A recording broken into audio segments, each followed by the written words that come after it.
don't you just tell us a little bit more about yourself,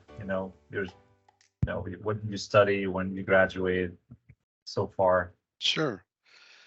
So yeah, I'm a licensed professional engineer, which is always nice to say. I started my career in 1990 here in the Bay Area. After graduating from Stanford, I got a job with a smaller consulting firm here in the Bay Area, and I've pretty much spent my whole career in engineering consulting with different size firms throughout I'm on my 33rd year now here in the Bay Area. I had a little jaunt in the construction industry. I worked with a family business doing general contracting for a few years in the late 2010s or early 2010s. But for the most part, like I said, in engineering, the last 10 years have been here with WSP, used to be called Parsons Brinkerhoff, but a couple years back was purchased by WSP. So vice president here now, and obviously have been involved in the industry on the project side, and then now a lot of involvement on the ACEC side of the house, which is the advocacy side of the industry. I see that you've been involved with ACEC for some time right now. You're currently the president of ACEC California chapter. So how long have you been associated or affiliated with ACEC? Yeah, I was thinking about that question. It's been a while because the way, locally, ACEC has local chapters. So Correct. there's a Santa Clara County chapter where I got introduced to ACEC through monthly meetings. And typically the way our chapters run is one or two principals from each firm are invited to these meetings over the years. And whether I was a principal or not, I seem to have gotten invited to participate in these monthly meetings for whatever reason. So I was with a mid-sized firm for about 14 years here in the Santa Clara County, and through that firm, I was a regular with the local chapters. And then at the local chapter, you actually have leadership roles that you could volunteer for.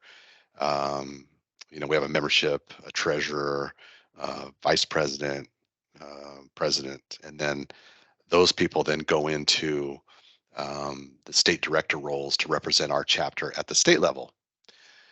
So are there chapters by counties, or is that how it goes? In California, that's the way it works out. California is one of the big, or I think is the biggest, what we call member organizations or MOs. I forget what the total tally is, but yeah, several counties have their own chapter, and each chapter has representation at the state level through state directors. And so for our chapter, the leadership goes through the seats and then turns into a state director for, I think, 2 years.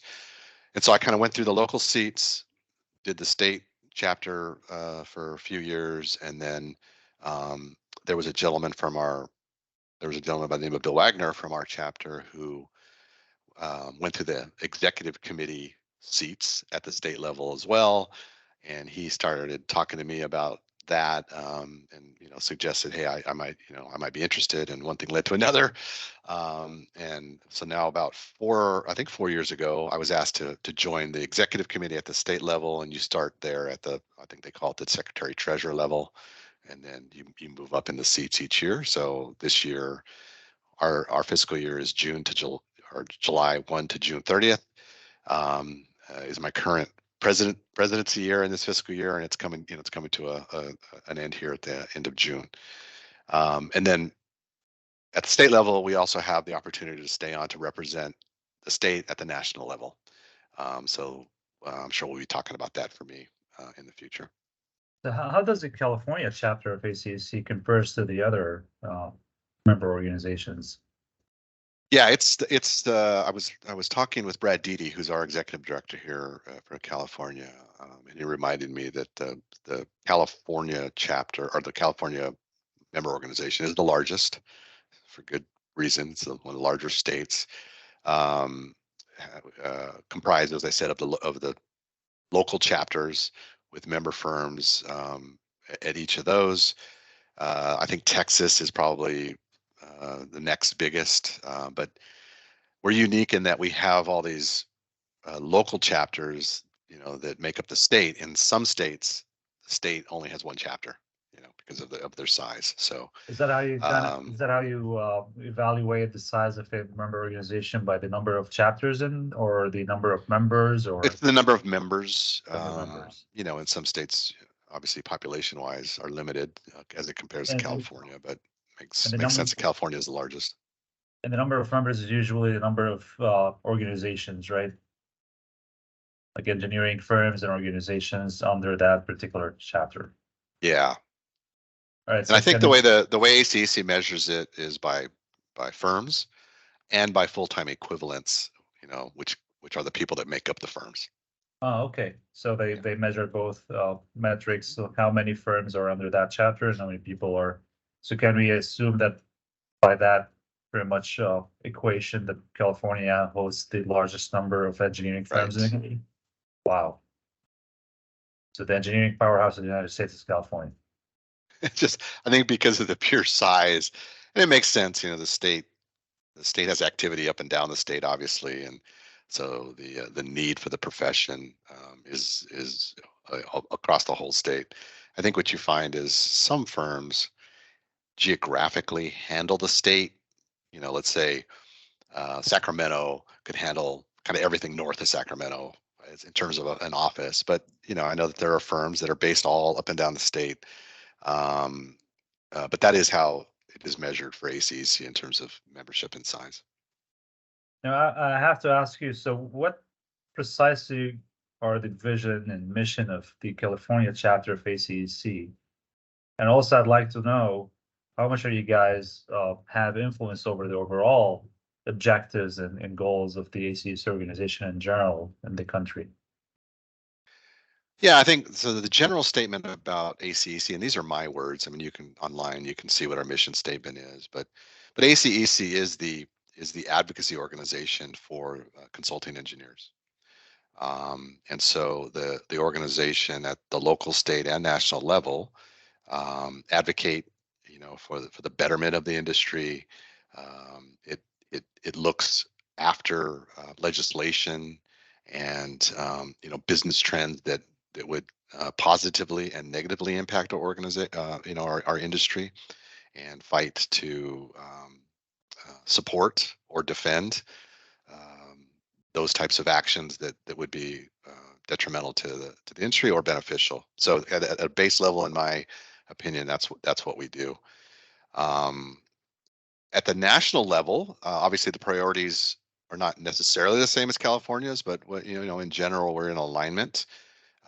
I think California does have a little bit of influence just because of the size, but not always. I think the national organization has to answer to 50 some states. I say that I think there's more than 50 MOs just because of the way they break it out, but so they have to appease a lot more clients than we do. But as we have seen over the years, California seems to be at the forefront of a lot of trends as it relates to what's happening in the industry. So a lot of times we're at the front of pending or impending legislation or changes in the industry. So a lot of times, we're in close coordination with the national organization.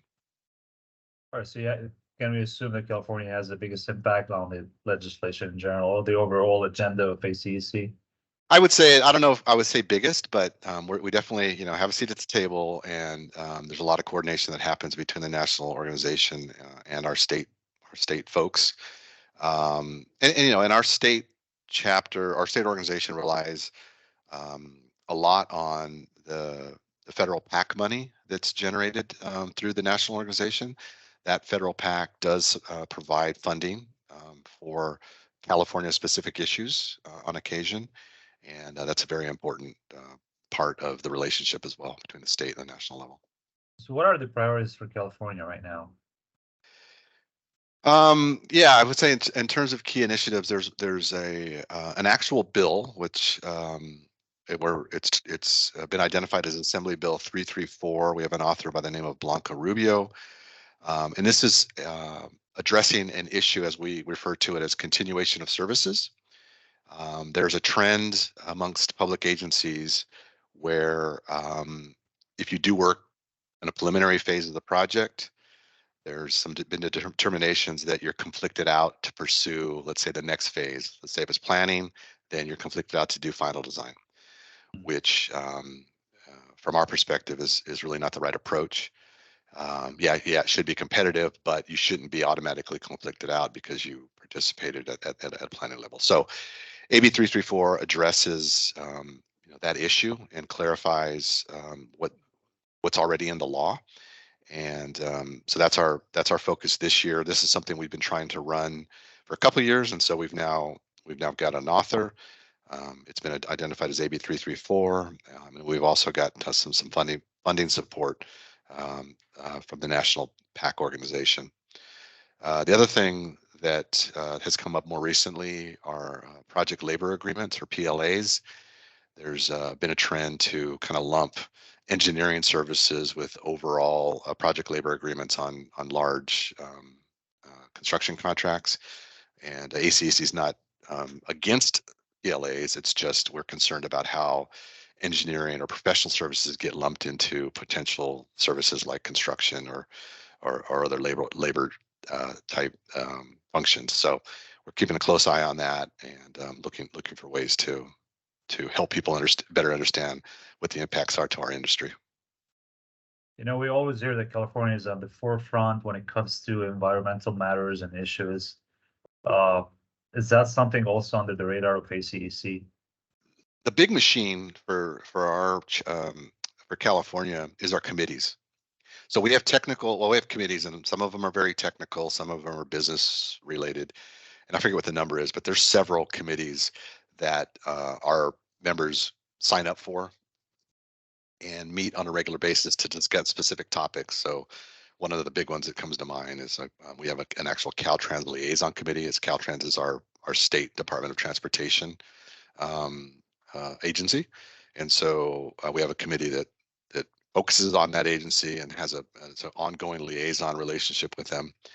So as it relates to climate, sustainability, resiliency, within those committees, often those types of issues are raised. But like I think about WSP has whole divisions that are focused on that. We've got groups that call themselves climate, sustainability, and resiliency, and focus on that with our client base. ACEC doesn't really have a specific focus on that, but I think it's woven throughout the organization and through our committees, the importance of those elements. Are they aligning with you? I have to ask, do you feel that the government in California right now are aligning pretty much with where the engineering advancements are at, where the engineers thinks we should be at, progressing towards a cleaner, more sustainable environment, or you think they're lagging behind, or are the agendas kind of aligning?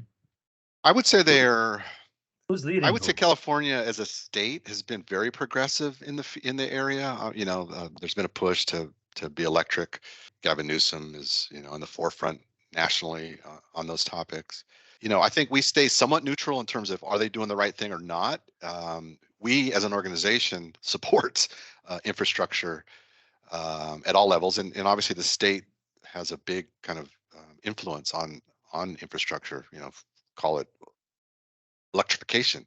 Our industry is going to be integral in implementing any of those goals and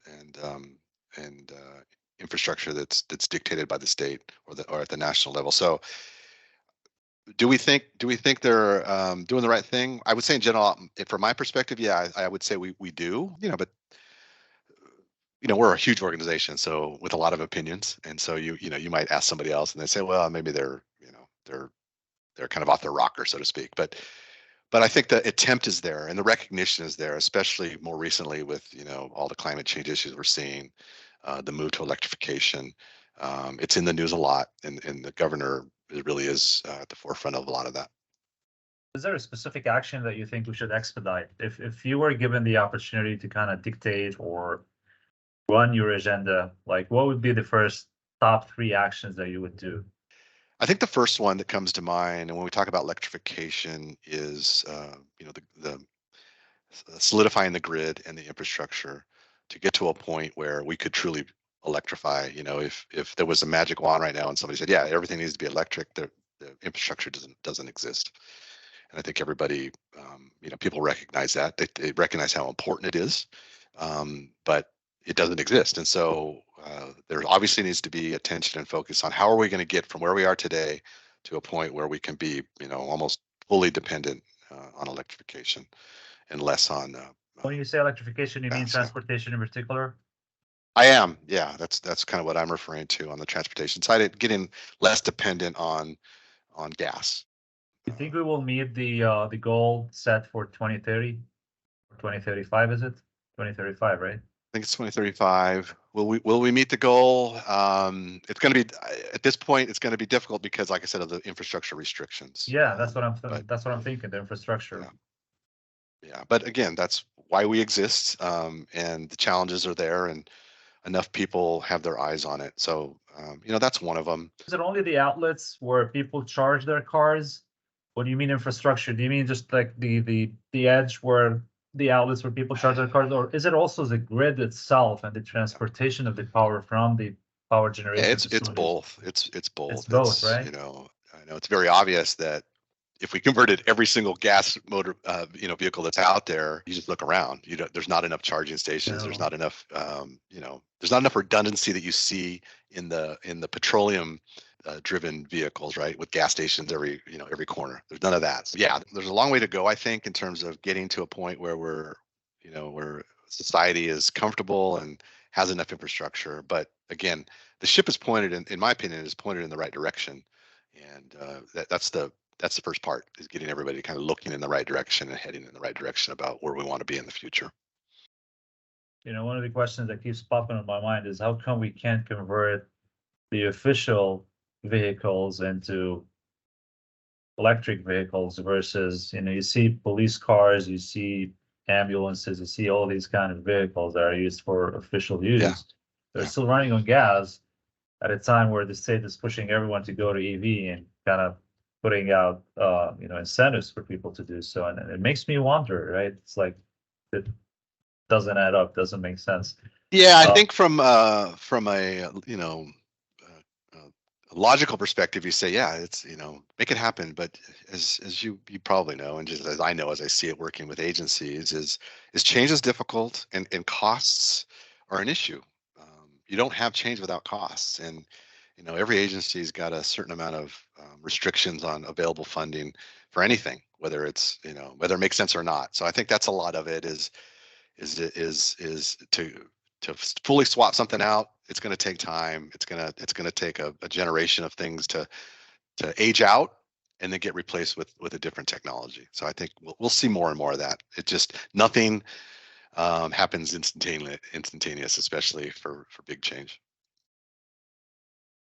Can we assume that that's the biggest challenge facing the engineering industry in California today? People accepting change? I don't know that that's the biggest. I think what we find is funding, quite frankly.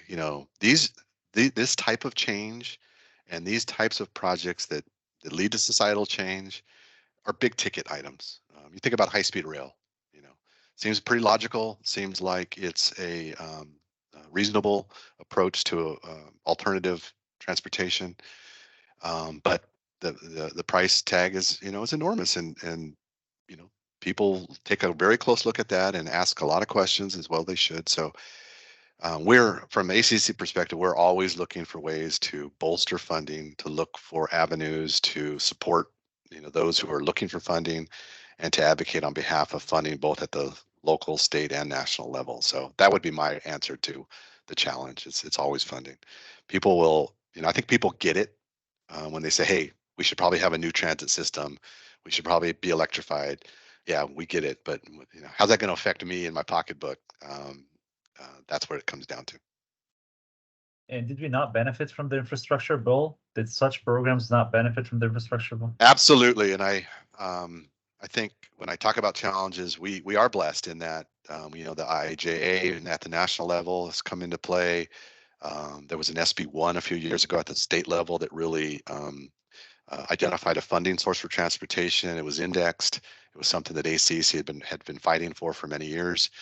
So there's that at the local level here in the Bay Area. There's been several measures that have been passed. So in my 33 years, I would say this is the heyday for transportation infrastructure funding. It's talked about at all levels, and it's actually being approved by our voters.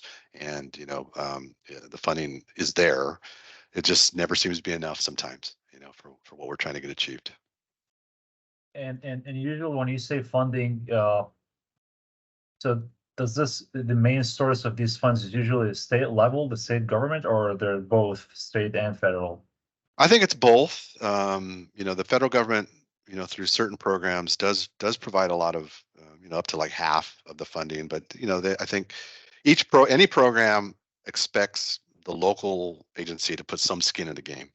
So, I know here in Santa Clara County, we are a self-help county, which means we tax ourselves and set aside funding for transportation improvements. And so we bring our own money to the table.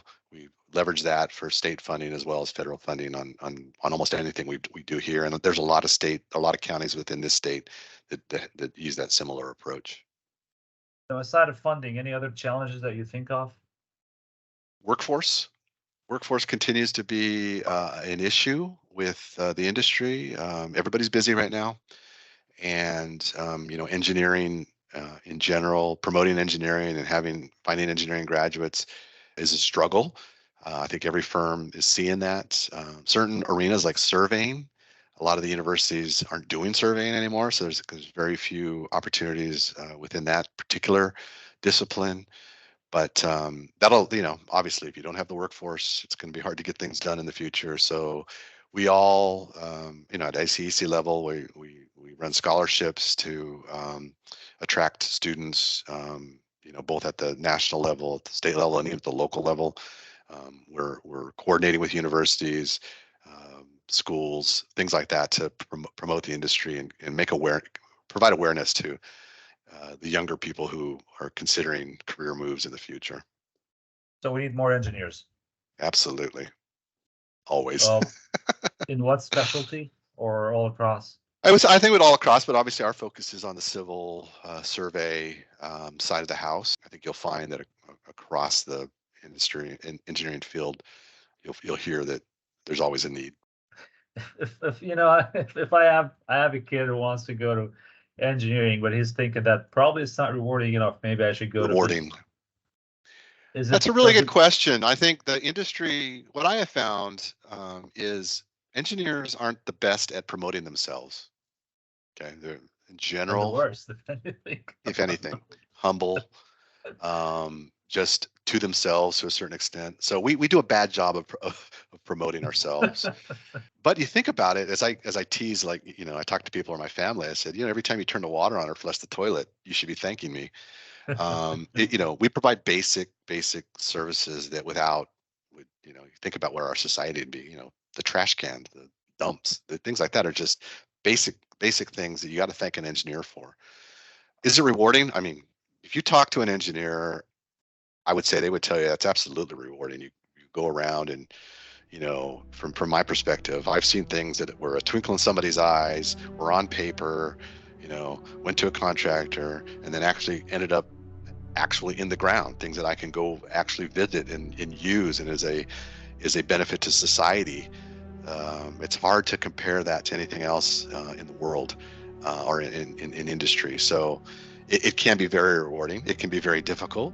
Engineering, education is not easy. And, I have two kids one's a civil and one's a mechanical, and I've heard all the whining about getting through an engineering degree, but it can be rewarding. It's rewarding, and financially it's I've heard it's not bad.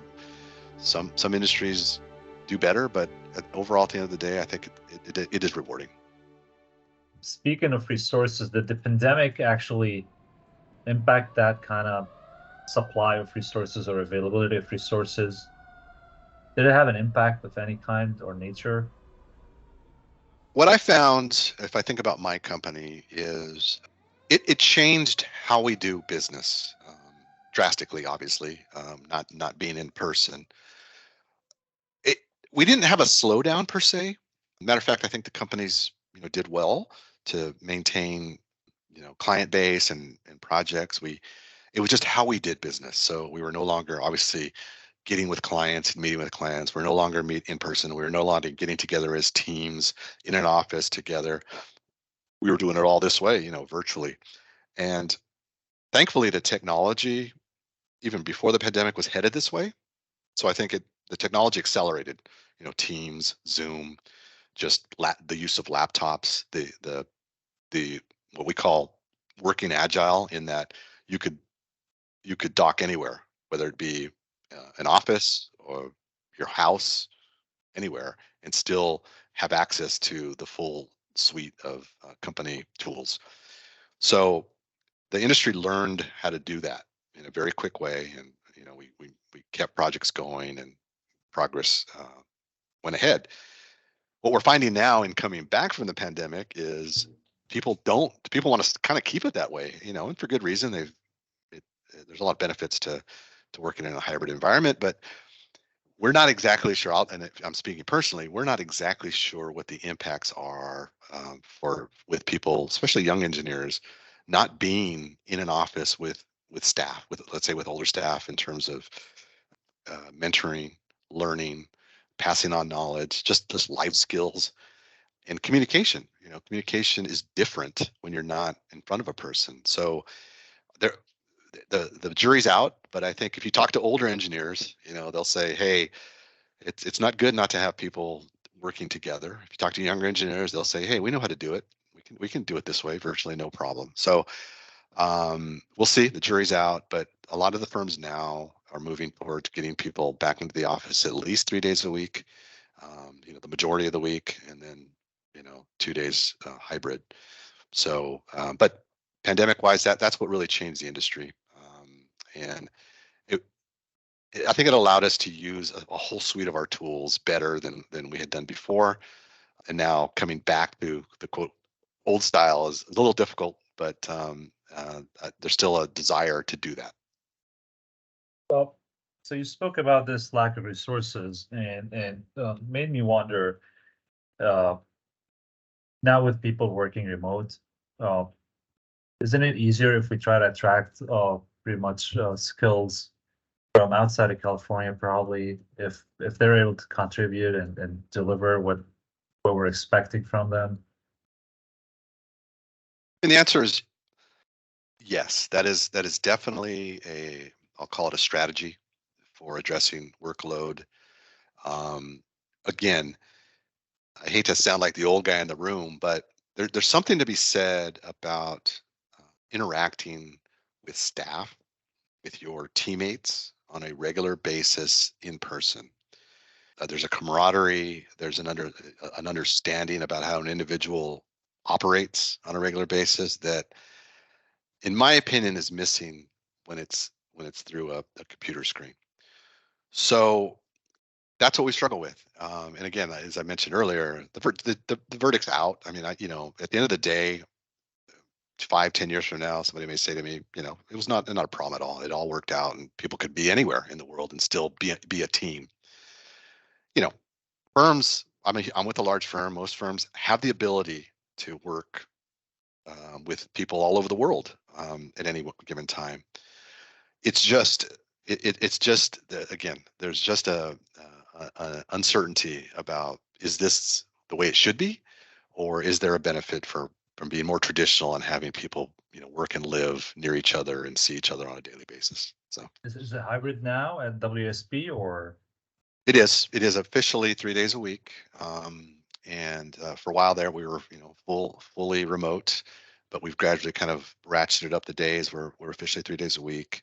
But we also say, because we're in a client-driven industry, if the client is asking for people to be there more, like 5 days a week, then it's highly encouraged that we address what the client's needs, so that we do have situations where we have people reporting or coming in 5 days a week now.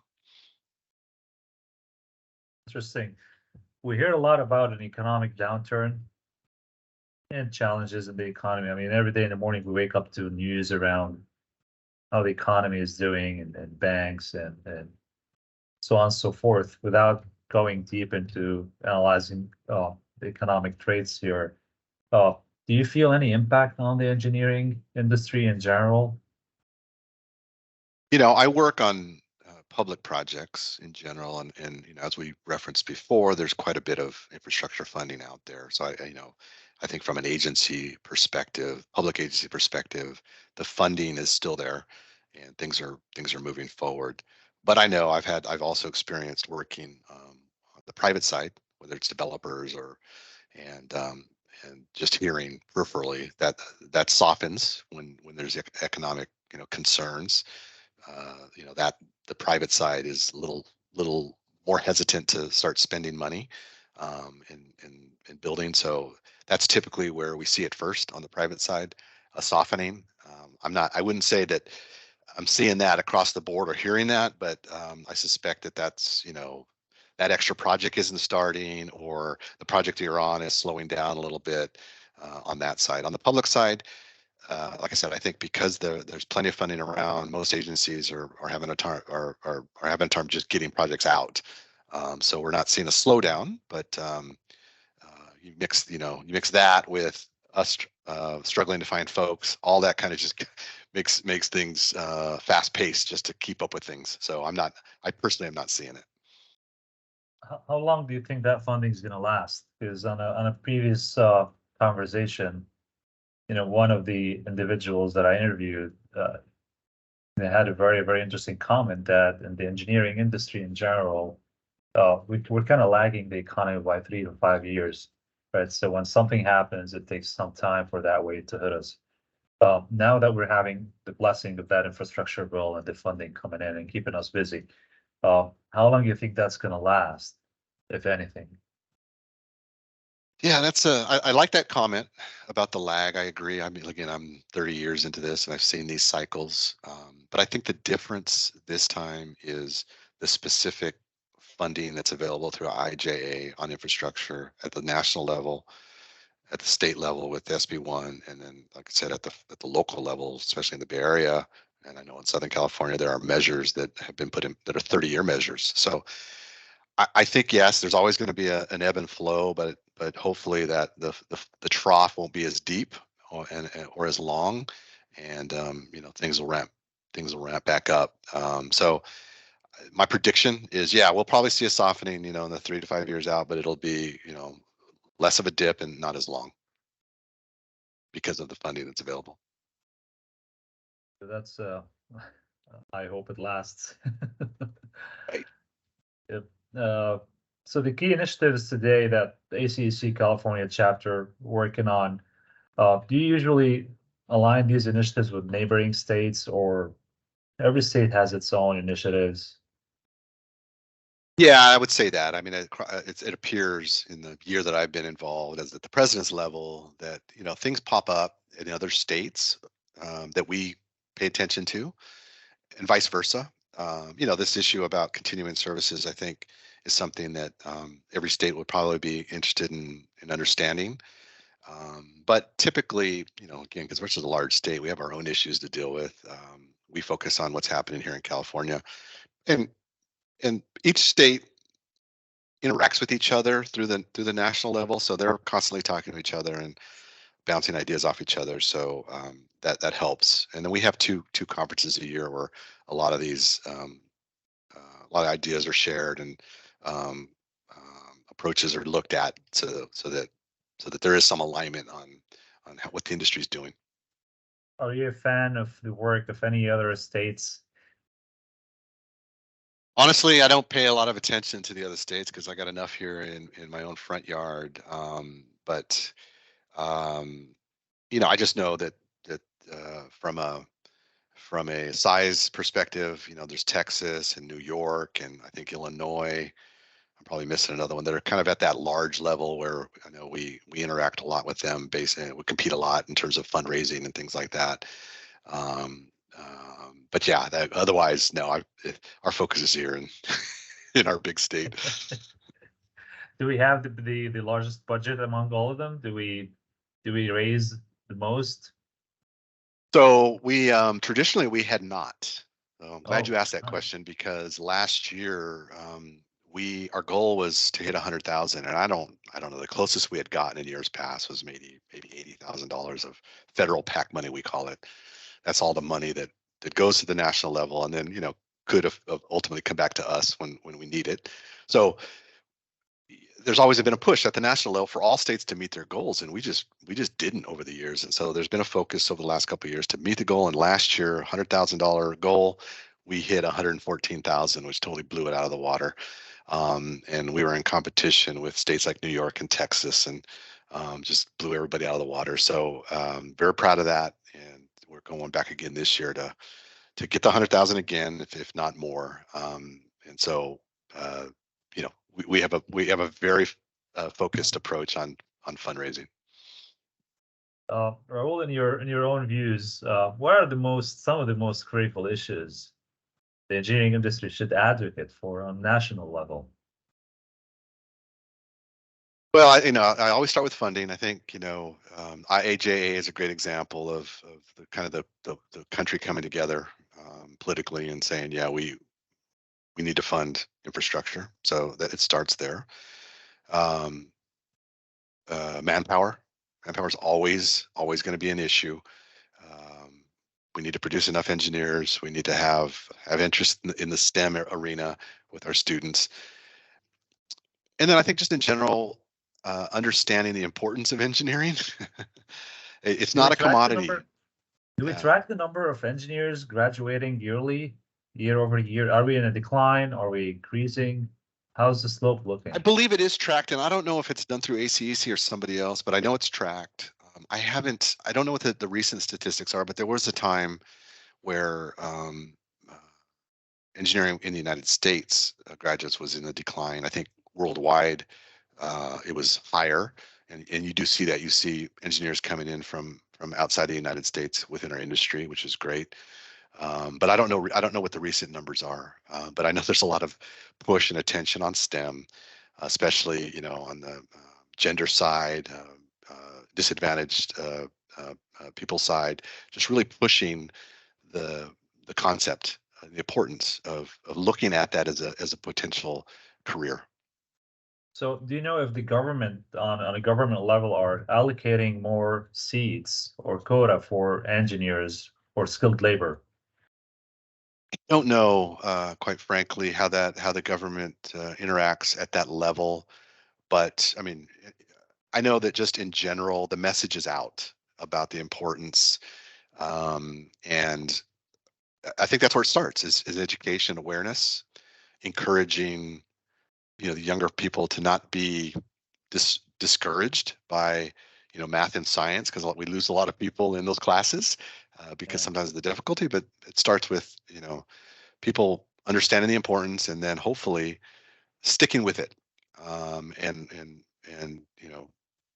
getting to a point where they've positioned themselves to study engineering and obviously ultimately graduating with an engineering degree. Raul, from a personal experience, one of the things that made me kind of step away a little bit from engineering was how fast is their career path is, right? Engineers usually have a slow career path. It's not really the fastest. You could spend years. Yes, you will be getting promoted from one position to the other, but at the end of the day, you're still doing engineering stuff. While if you take a commercial role, it's a much faster kind of road in terms of promotion, in terms of reward, financial reward, in general.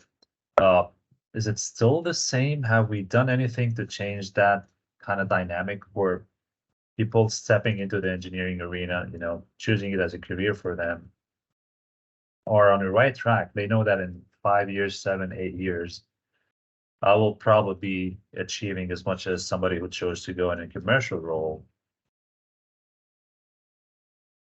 Wow. You could be driven by your passion, but then at the end of the day, passion is not going to pay you the bills. Yeah, no, that's a fair point. My reaction to that is the perspective from WSP over the last 10 years, in that there's a lot of focus on career development. And so an individual who comes in at a at a junior level has the opportunity to see the approach for growth through our system and paths that you can take. Engineers can be technical. Engineers can go to a management, can go to more of a commercial kind of business development side. So all those paths are identified and at least discussed. But engineering also requires some type of call it mentorship and time needed on the job just to learn what you need to learn, right? We're a lot of times we're dealing with complex situations that require a certain amount of expertise that's only learned through years of being involved. So think about structural engineering or transportation engineering where people's lives are on the line. So there's a little bit of that, but I think what I've seen in the years that I've been in the industry is a recognition of the point you raised about not just hiring somebody and then saying, okay, good luck, figure it out. We hire people now, and we have programs laid out where they have the opportunity to identify a career path and work with their managers to pursue their potential path, their passions or what they think their passions are, and also gives them the opportunity to change because we all start somewhere and then change our minds. But I think that's what the industry is doing, is they're recognizing kind of your point and saying, let us help you get there. How did the changes in technology and communication over the years impact how you guys operate, in office or around the office? I know that this probably surfaced out during the pandemic because of our need for means to continue to be efficient and productive. But did you feel that change in the past few years? Did it change the way that you run your business? Yeah, I alluded to working more in what we call an agile environment. From a WSP perspective, pre-pandemic, we went more to what we call an agile working environment, which is each office actually has less of a real estate footprint and less, call it offices or cubicles or workspaces than the number of people that are assigned to an office. Because we found that in a given workday, most people are necessarily in the office all at once. People are in the field, they're visiting clients. And so we've converted, especially in the Bay Area, we've converted to a module or an agile working approach in that no matter where I go, as long as I have my laptop, I can log in at any office the same way. There's always two screens. There's a keyboard, a mouse pad. And as long as I have my laptop, it looks and feels the same. I have access to all the tools. I have access to all the files, as long as you have Wi-Fi or internet connection. So I think what we found is it does two things. It allows flexibility for people to kind of live wherever they want to live and still be able to report to an office and still have all the tools necessary to them. And then it allows the agile or the flexible work schedule where if you have to be home, you can do that exact same approach with a setup in your office and not lose any of the connectivity or access or the team's ability. It's all here on my laptop now, everything, to the point where there's very little paper anymore. You don't see rolls of plans that much anymore. It's all on the screen. It's all on your laptop. And again, you can do it no matter where you are within this company. So is that how you define agile environment? That's how we do it. Yeah. And the other benefit is the company really can reduce their overall real estate footprint because again, you're not fighting space for every single person every day because in reality, that's not what happens. The offices don't have everybody showing up all at once every day, and people move around to visit teams or visit clients and things like that. So it seems to work out for us at this point. Interesting. How big is WSP? That's a big question. I think it's in the 70,000 worldwide. I don't know where we are in the United States anymore, but the growth has been pretty steady because of acquisition. We're based in Montreal, but the United States has grown through acquisitions like with Parsons Brinkerhoff and some others that have kind of made the numbers explode a bit. But yeah, it's a very large firm. And you benefit from cloud solutions at WSP?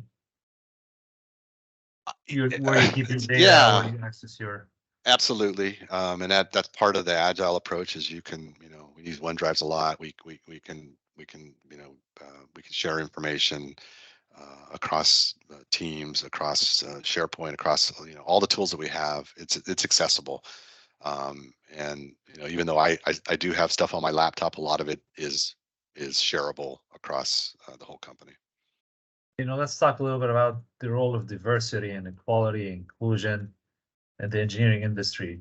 Where do we stand today, and how happy are you with where we're at? Do you think we're doing enough? There's never going to be enough, in my opinion, just because I think numbers wise, you'll see that a disparity still exists, but there's certainly been a lot of attention on gender equity, racial equity across the industry. ACEC California has our own DEI committee that we started a few years back, which helps our organization understand what's going on in the industry, gives firms information and workshops as it relates to DEI. Our firm WSP has been committed over many years. We have a diversity council which was established. We have equity centers of excellence which provide training, hiring practices, all those things that lead towards addressing disparities in DEI. I'm Hispanic male. I've been in the industry a long time, and yes, I think from my perspective, you see a lot more diversity coming up through the ranks. The gender equality has really changed. I mean, there's been a lot more women entering the industry and having bigger roles in the industry than you maybe had seen in the past. There's still certain communities that are missing, for various reasons. And I think the outreach part of what ACEC is doing, what firms are trying to do is really touching on that point, getting into the schools that have a higher concentration of underrepresented people, reaching out, going to career fairs and things like that. You see a lot of that, and you hear a lot more about that. And so, like anything else, it's an issue is identified, and I know the industry is focusing on it, and it's going to get better over the years. It will. I am confident of that. And is it across all these states, so all the different chapters, or are taking pretty much the same measures, or has it been down to whoever is heading that chapter? From the state's perspective, I don't know. It's a really interesting question. I know that I think at the national level they have a DEI, call it a committee or a focus. I just don't know how many states have brought their own on like we have. Like I said, we have our own committee. We have a group that meets on a regular basis on that topic. But yeah, I said, across the country, I don't know. I don't know how the other states are dealing with it, but I do know at the ACC national level, there is an awareness as well. I have to ask you, what advice would you give young professionals in the engineering industry? People who are just starting their careers right now, Yeah. who are just getting involved with a small or large organization. What tips do you have for them? Yeah, I think if I look at my career, one of the biggest benefits that I saw was opportunity. I'm a vice president, engineering manager of sorts. I have people report to me, but I've got a background in transportation. I've done structural engineering. I've done land development. I've managed teams, large and small. I've done business development, marketing, civic leadership. I mean, I've just raised my hand whenever the opportunity came up. And I don't know if that's right or wrong, but from my perspective, the industry, civil engineering in general, provides that opportunity for variety. It's such a wide variety of disciplines within the discipline that if you're interested, it's there. And so I've taken advantage of that, certainly. And then secondly, it's to step back and think about what we actually do for society and civilization, and take some pride in that. Don't be afraid to boast a little bit about it so that we're promoting our industry and ourselves. And leadership roles. I mean, I really, having engineers in leadership roles, whether they be volunteer roles or at the government level, I think it's important. Engineers are critical thinkers, intelligent folks, rational generally, and I think we need more of us out there. So those are the things that come to mind. You asked me that question. Would you recommend the small or the large company to start your career with? Yeah, that's a good one. I've had the fortune of being involved in probably a small, medium, and large firm. It depends. There are benefits to each. So I wouldn't say universally it's one's better than the other. It depends on the situation. It depends on the types of projects you're interested in doing. It depends on your particular discipline. I've certainly benefited in each of those situations, and personally, it depends on kind of what you're interested in. Right now, the fact that I'm spending a lot of time on public transit, it's great to be with a large firm like WSP that has a expertise and a focus in that arena. If I was interested in doing land development per se, or working with developers and doing housing developments, no, it's probably not the right thing for me. A smaller firm would probably be better. So things like that. It depends. So a smaller project where you can shine, or a big project where you can just contribute? Yeah, I would say, certainly if you're on a smaller project, you can shine maybe a little brighter, but you still have opportunities on big firms, on big projects to shine. These projects do not get done by one individual, none of them. It takes a team, and it takes everybody on the team doing something to contribute. And so when you have your part to do, you do it well, you answer the bell, you provide solutions and answers, you will shine. It doesn't matter what size project you're on or firm you're with. It happens. So what do you guys have on upcoming events from the ACEC California chapter? What do you guys have left for the rest of the year? So the next event, that's an annual event, is what we call Legislative Visit Day, and or LVD as we call it. So Legislative Visit Day is when we descend on the Capitol, and each chapter makes appointments with their local representatives and visits with them, and touts what we're doing as an organization, talks about our scholarship committee. We'll talk a lot about this AB 334 bill that's coming out, things like that. So that's coming up, and that time frame we also have our quarterly board meeting. So that's, as I mentioned earlier, representatives from across the state coming together for our state board meeting. We do the DEI committee is coming out with webinars that are being planned, as well as our quality-based selection, or QBS. Quality-based selection is a advocacy that we lead as an organization. So we have webinars coming out about that, as well as prevailing wage, which is an issue for a lot of our firms. We do webinars that help explain prevailing wage as well. So things like that.